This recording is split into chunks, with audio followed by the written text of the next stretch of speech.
Hi everyone, so I am back with more Minor Arcana Monotony. So we are up to the twos in the Minor Arcana. We've already covered the aces. So now we're moving on to the twos. And the twos in the Minor Arcana really sort of represent a coming together. We can kind of think of it as the energy coming together. So that energy we were given in the aces, the energy that the magician handed to us, that the universe offered to us as a gift, we can kind of see the twos as a coming together sort of that energy. And in our lifespan development, we talked about the twos relating to gestation. So the aces were conception, that sort of moment, that spark. Think about when an egg is fertilized. That's basically when life comes together. When we create new life is that conception. So now we've moved on to the gestation period. So where there's sort of, like I said, a coming together of that energy.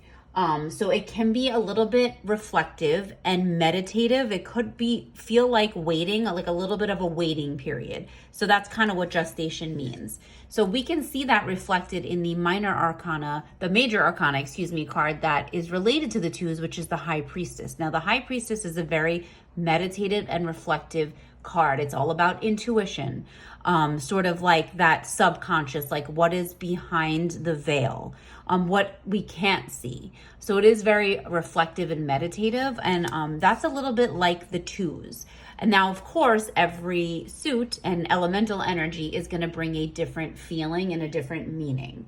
So we're going to start with the Two of Wands.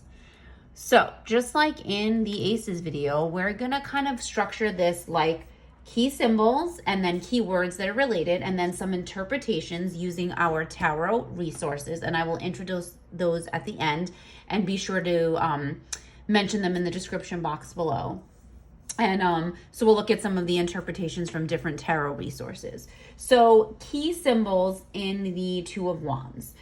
So this is basically, like I was saying, the energy is being acknowledged from that Ace of Wands. So we're sort of contemplating our next steps, and like stopping and reflecting. So there's that reflection and meditative aspect of it. So obviously, of course, we have the two wands in the card.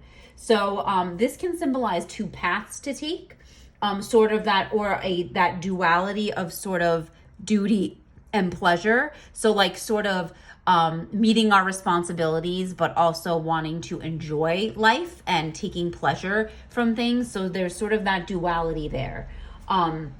And then we also have this expanse of water. So you see there's like sort of a water that he's looking out into the distance at the water. So the expanse of water can symbolize interconnectedness and looking at sort of the whole picture. So not just considering like one aspect, so because there's two wands there, but sort of looking at the big picture or the whole picture. We also have a globe. He's holding a globe in his hand.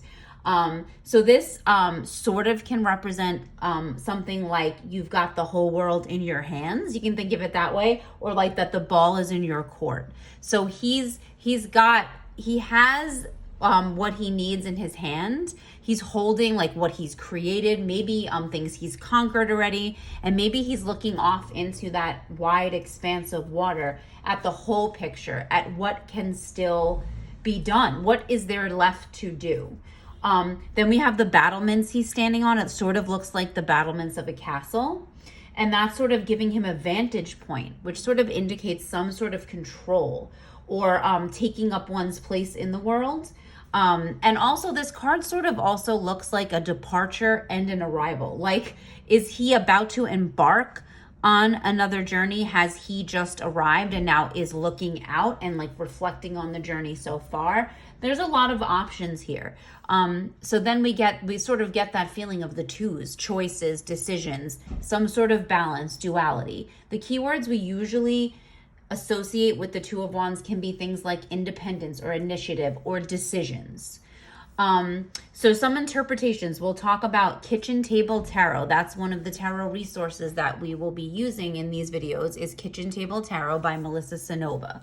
So basically, she states that this looks like sort of a deliberation, like we're weighing our options and we're in control of those decisions, but there is a hesitation. So sort of like a look before you leap. So unlike the Fool, who's sort of just not paying attention and sort of just going off into the unknown, this is more like we are looking out before we leap. So there's a deliberation of like these decisions and sort of weighing our options. What are we going to do with this energy now that we have it?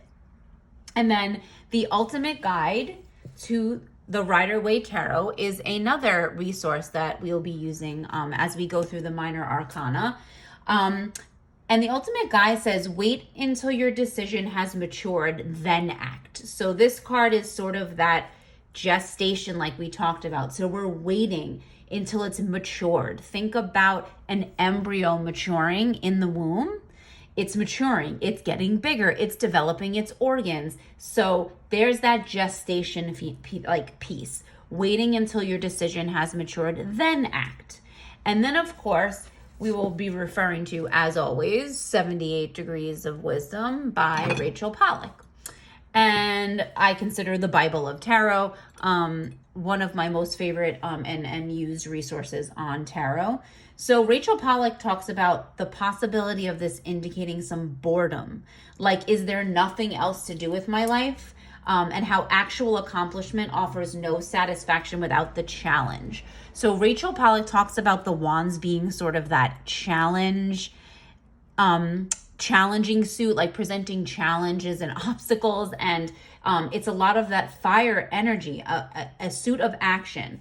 So is it that we've achieved our success and now are we walled in by our own success and really are just bored with what is left to do? Is there anything left to do? So is there a little bit of boredom going on there with the fact that you have the world? I've attained the world, I've attained, and what else is there? So maybe like just having a vision, looking off into that big expanse of water, that interconnected, looking at the whole picture might help resolve some of this boredom. So now we're gonna move on to the Two of Cups. So the Two of Cups is very reminiscent of the Lover's card because we see these two individuals sort of coming together. So this, in the period of gestation, can be seen sort of like letting something develop. So there's some sort of exchange happening here, or sort of like a new relationship or a new partnership. We have to see where it goes. So this is very early on in the stages of this partnership or exchange between these two people.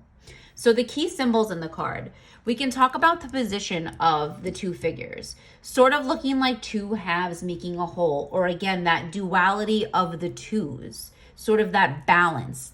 There's a yin and yang, there's a balance here, there's an exchange of energies. It's not one-sided, they're facing each other, and they're two halves making a whole. We also have this winged lion right here, which can sometimes represent like the emotions, the mighty emotions in this card. So there's a strong energy of the heart. We know the cups is the suit of emotions. So that lion kind of sort of represents those big emotions and this exchange of energy, but it's very heart-centered energy. They also have the laurels, these crowns, these blossoms and crowns that are on their head, which can kind of symbolize an entangled relationship or love elevating daily life. So sort of that crowning, sort of love lifting us up, and that exchange of that energy and those feelings. Remember, the twos, it's all about an exchange. This is not one-sided. If you're out of balance when the twos come up, then it could be an out of balance relationship, a relationship where one person is giving more than they're taking or taking more than they're giving. So there's something out of balance. We also see the female represented here in the colors of the High Priestess. If you look, she's wearing almost the same exact clothing, same colors as the High Priestess. And so that's representative of the feminine aspect. And then you have the masculine or the man presenting in this card in the color of the Fools, this yellow and black, which is the masculine. So you have that balance of feminine and masculine. You also have the hills in the background.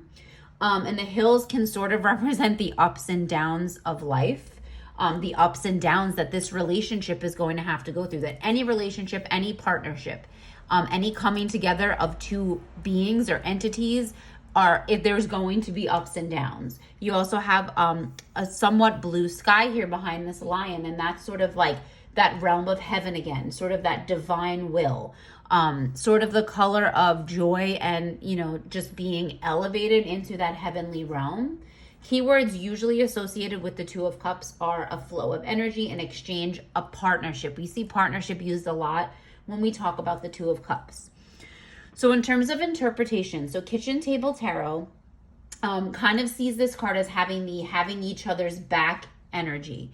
So that support, that coexistence.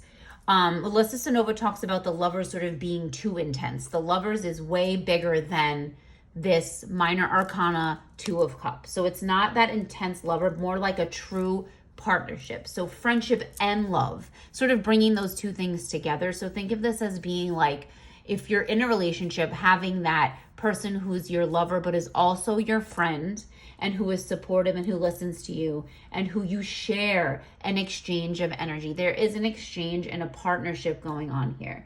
The Ultimate Guide talks about how this card can represent dealing successfully with strong emotions. So just being able to find a balance among strong emotions, like that lion representing those mighty big emotions. And it also can represent a bond or an entanglement. So if we think of a bond being sort of a positive thing, but think of entanglement can also sort of represent something that's a little bit negative or toxic. So if this is coming up in a challenging position in a reading, then it could be pointing towards a relationship or partnership that is toxic, that is causing an entanglement, and it's not energy flowing. It's energy getting all entangled and misconstrued and not healthy. And in 78 Degrees of Wisdom, Rachel Pollack talks about this being the beginning of a relationship. Like we said, this is early in the stages of forging this partnership. It is the commitment. So these two are coming together with the cups, and they're making a commitment towards each other. So this is really that sort of initial stage.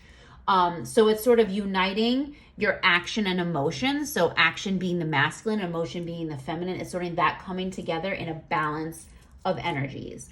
I like to think of, in The Lord of the Rings, Return of the King? No, The Two Towers. I can't remember which one. But I remember when Éowyn offers the cup to Aragorn, and he takes it and drinks out of it. It's sort of this gesture of commitment. Now, we all know that that's way more complicated. If you're a fan, you know that that's way more complicated. And that relationship is never going to be able to move forward because of Aragorn's other commitments to someone else. But you think of that sort of offering, sort of that beginning stages, sort of like that, those beginning feelings that you have for someone, or any kind of partnership you're entering into. This is that commitment you're making, would be kind of seen in the Two of Cups. So now we're moving on to my favorite of the twos, the Two of Swords. And I know who likes the sword suit? Probably nobody. It's a very challenging and conflicted suit. But I kind of love the Two of Swords because of the many layers it presents and the many meanings that you can get out of it, depending on the type of reading you're doing and what position it falls and the surrounding cards.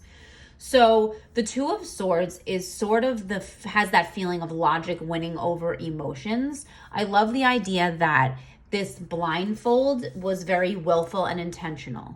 So she did this to herself. This is not something that someone did to her. Nobody tied her up. Nobody has, she's not bound. This is an intentional blindness. She's sort of closed herself off from her emotions. So the key symbols in the card, obviously, are the position. So the position that she's sitting in, she's crossed her arms. That's where your heart is. She's crossing right over where her heart is, which sort of symbolizes that closing off of emotions. I don't want to feel that pain that we can get from someone hurting our heart, or for our heart hurting. So we're sort of closing off, the way she's sitting, she does look rather rigid. She's holding on to those swords. It's a very rigid posture. And then we have the blindfold, of course, which is basically the symbolizing sort of that realm of the mind. And that the realm of the mind only begins when the physical vision stops. So think of it as like your mind's eye. Like you can close your eyes and not be able to see anything, but you can picture things in your mind's eye. You can see things in your mind. So sort of, even though she's blindfolded, she still can use her mind, even if she can't see. And then if you look the Reach of the Swords, this is something that I never really paid attention to or noticed before until I delved into the Ultimate Guide when I first got it several years ago, and really looked like at each piece of this card, zoomed in on this sword, sort of the Reach of the Swords, sort of representing that broad mental horizon, sort of like those swords are ever reaching further, and just that being the broadness of the mind, and sort of like that endless ability and capabilities of the mind, sort of being able to overcome and use your mind to get to a logical place. Something else that I never noticed either is sort of this white patch right here. It's so hard to see. So sort of like there's this white patch or space right on her forehead, right above the blindfold, which sort of relates to the third eye. So sort of that higher insight. So that's not covered. So she's still able to use her mind's eye, like I was saying. You also have the gray dress. This dress she's in is very gray. It's very neutral. That symbolizes being objective, being neutral, the mind sort of giving you that objectivity. And then you have these islands sort of popping out of the water here, which sort of represents what's hidden beneath the surface. So basically drawing conclusions based on what is visible, but we know that there's more beneath the surface. So maybe this has to do with a little bit of the subconscious.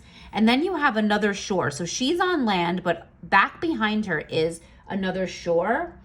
And that can relate to the ability to see the other side of things, to sort of have that ability to see things from a different perspective and see that there's always going to be another side.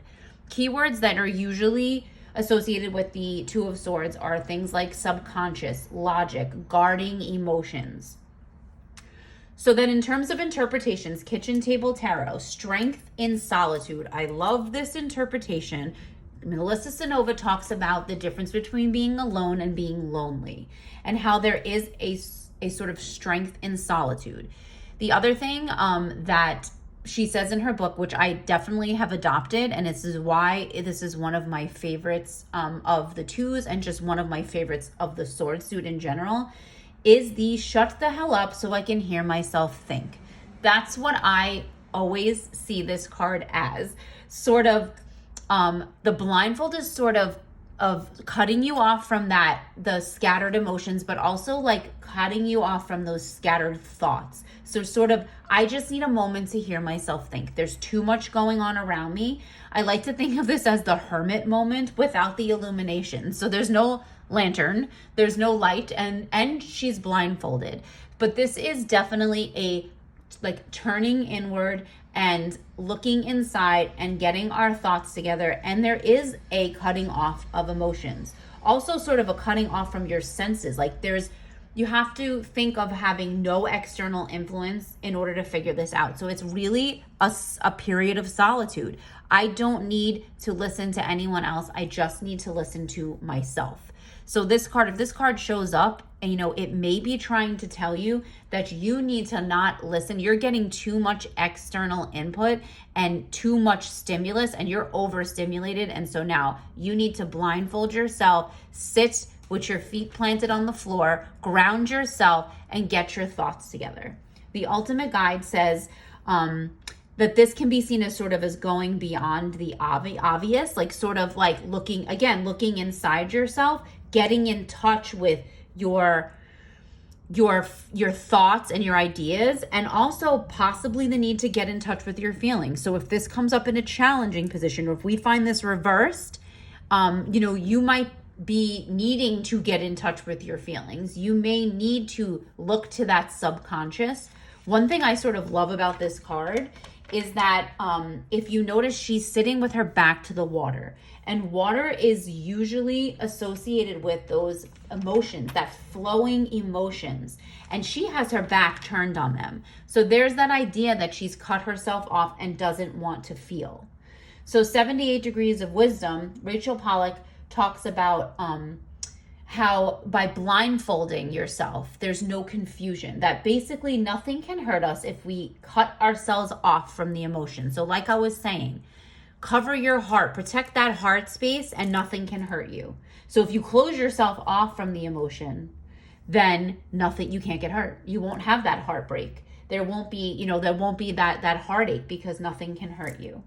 And then we also think of this sort of as like in a positive or negative, because some people view this card as very negative, and I don't. I see this as if it's in a positive light, you're in control. You're sort of being you're in control of your thoughts and ideas, and you know what you need to do, and you're going to do it, and you're not going to listen to outside influence.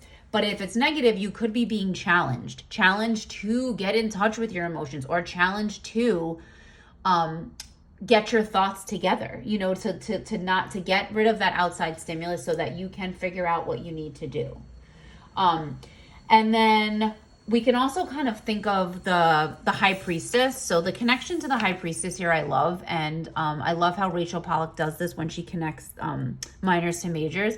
So they're sitting in the same sort of position, but the High Priestess looks pretty relaxed. She looks pretty comfortable.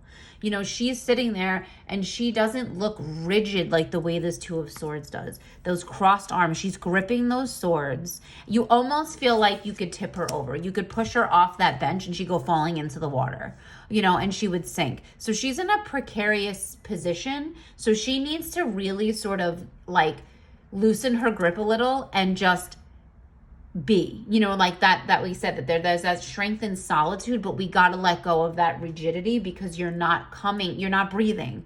When we're rigid like that, we're not taking deep breaths. We're not coming from a place of rationality, because we are not breathing properly. And when we cut ourselves off from emotion, we become over emotional. When we try to control our emotions, that's when our emotions go out of control. So now we move on to the Two of Pentacles. So here's the last two in the Minor Arcana, and it's the Two of Pentacles. And of course, we always think of a juggler, right? He's juggling. So juggling is sort of always associated with this card. So it's sort of like juggling the energy of that ace. So you were handed this pentacle or this coin, and now you're juggling two of them. So you're taking that energy and you're juggling the energy. So in terms of key symbols, obviously we have the two pentacles or two coins. So basically symbolizing that there's two sides to every coin, and that there's a balance in our strengths and weaknesses. So if you see the green band, so the green band is another symbol. It sort of symbolizes endless possibilities, because it's making an infinity symbol. Also the idea that there's choices to be made. That sometimes when you're balancing, one thing gets more attention than the other.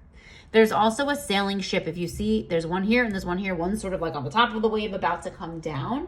That's sort of symbolic of the ability to handle changes. So we can handle these ups and downs. We can handle juggling these two coins, or these two pentacles, or this energy.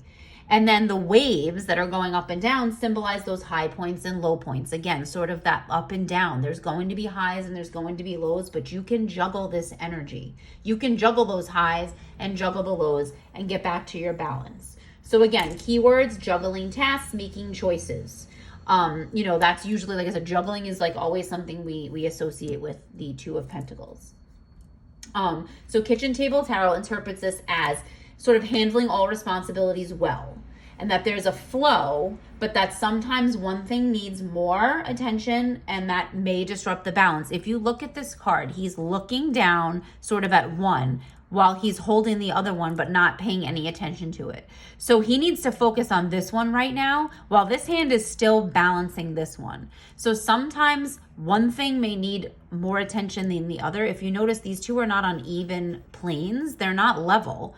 One thing, may require more attention than the other, but there is a balance, and that you're handling all of this well. The Ultimate Guide views the Two of Pentacles sort of as the ability to balance while accepting new opportunities. So you're not going to upset this balance, that you can juggle it all and accept new opportunities. So you should be able to accept something in and not lose balance, or you will be able to take on new opportunities and new tasks, new responsibilities, and you'll still be able to juggle it all. And 78 degrees of wisdom kind of talks about this card as really being representative of taking pleasure and amusement in these daily tasks of life. Remember the minor arcana as being mundane. It's like the everyday. Minor arcana, monotony, like the monotonous of everyday. But you know what? It doesn't have to be monotonous. There's sort of a pleasure and amusement in being able to handle all these daily tasks of life. Juggling it all is not necessarily a negative. You're working and succeeding without that burnout. So like you're doing it, you're juggling all these tasks. So I love to look at the Two of Pentacles as sort of the 10 of Wands without the burnout. So we know the 10 of Wands is sort of those that burnout, just feeling exhausted, being overburdened too much. You can't handle it all. You're not juggling it. You're not doing it. The Two of Pentacles is you are doing it. You're juggling it and you're taking that energy and you're balancing it and you're giving and taking where you need to. You're using your strengths and weaknesses. But he's okay with this. Like he's sort of just like doing it, he doesn't look upset about it. Just sort of like juggling is one of those amusing things, right? We like to watch jugglers. It's fun. It's a fun thing. We see jugglers at a circus or, at a fair, and it's like something that we're amazed by. We think it's fun and we can't believe how good, they're able to juggle and like not drop anything. That's taking pleasure in being able to complete your tasks. So if this card comes up, maybe it's telling you should be proud and happy that you're juggling everything so well. You're juggling your job and your family and your home and your hobbies, and you're doing it and you're getting enjoyment out of it. So there is a sense of balance again with this two energy. There's a balance in your life that you're balancing all these things. So this can be a really positive card. It doesn't have to be negative that you're juggling. It's not that frantic juggling. It's not the I'm dead, tired 10 of Wands energy. So there we have it, the twos. So here we have the Wands, the Cups, the Swords, the Pentacles. And again, a coming together. They all have different energy because of their elemental and elemental suits and associations. So they definitely have different energies. But if we look at it as a coming together, we can look at the Wands as plans coming together, right? We can look at the Cups as people coming together or feelings and emotions coming together. We can look at the Swords as ideas or thoughts coming together using our logic. We might have to cut ourselves off from some of the emotion, but this is our thoughts coming together. And Pentacles are our tasks or responsibilities coming together, our work coming together. So if we look at the twos as sort of a coming together, as a general theme of the twos, it can really help in a reading, especially when you get the cards around it, and then you're able to kind of see where is it coming together? Where do I need to create balance? Those twos are about balance and that reflective and meditative energy of the High Priestess. So I hope this was helpful as we went through the twos, and I will see you in the next video, which will be the threes. Bye.